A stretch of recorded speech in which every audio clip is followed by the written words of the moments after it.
Joining me now, Democratic Congressman Chris Van Hollen of Maryland. And Congressman, what do you make of the first week?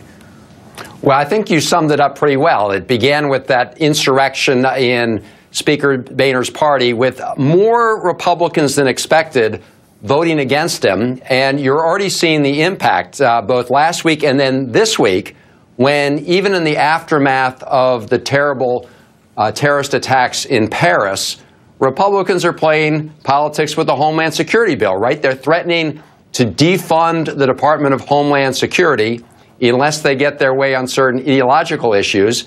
And Boehner's been being driven to that position by some of these Tea Party guys who want to use this as an opportunity to go after the president on immigration reform instead of focusing on protecting Homeland Security. So we're already seeing he said he's not a squish, but he's already rolling over to the far right-wing Tea Party folks in his caucus. I thought it was so fascinating, this Wall Street financial deregulation, just as a statement of priorities. They suspended the rules. They tried to get it passed. They actually thought they were going to get enough of your colleagues to roll over, because it's like, who's paying attention? This stuff's complicated. It's in the weeds. Big finance wants it. They're going to come back at you again with normal order and probably pass it. And the White House has already issued a veto threat. What do you think of it? Well, I mean, here's a perfect example of Republicans hoping the American people will forget that it wasn't that long ago where financial speculation and gambling on Wall Street brought the economy to its knees. Taxpayers had to help save the financial sector.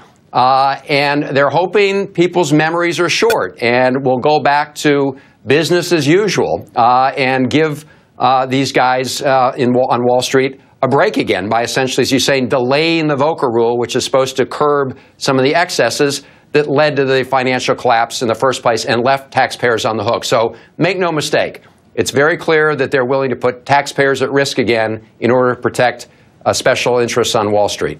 Okay, you and the Democrats have issued your own sort of set of a domestic policy agenda. Now, as a minority party in the House, it's pretty hard to get a vote on anything, to even get amendments. You don't control a lot. What is the point of this? What do you want? What kind of agenda do you want to lay out as a sort of alternative to what we're going to see from the Republican majority?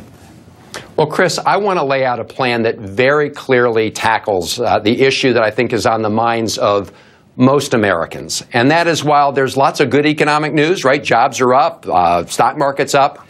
There's one economic indicator that has been flatlined for a very long time, and that's real wages, real pay, take-home paychecks for workers. And so what we're proposing is a very clear plan to, number one, use the tax code, which, by the way, provides preferences for corporate jets and racehorses, but use that tax code to incentivize corporations to provide their employees with higher wages, especially when these corporations are deducting CEO bonuses. And what we're saying is you can't deduct these multi-million-dollar bonuses if you're not giving your employees a fair shake. And we're doing other things, Chris, to clearly demonstrate that we understand the issue of middle-class squeeze, including some tax cuts specifically aimed at working middle-class families. And there's no clearer line here than the idea of proposing a new financial transaction tax on Wall Street, while the majority party right now is trying to undo a lot of Dodd-Frank. Congressman Chris Van Hollen, thank you very much.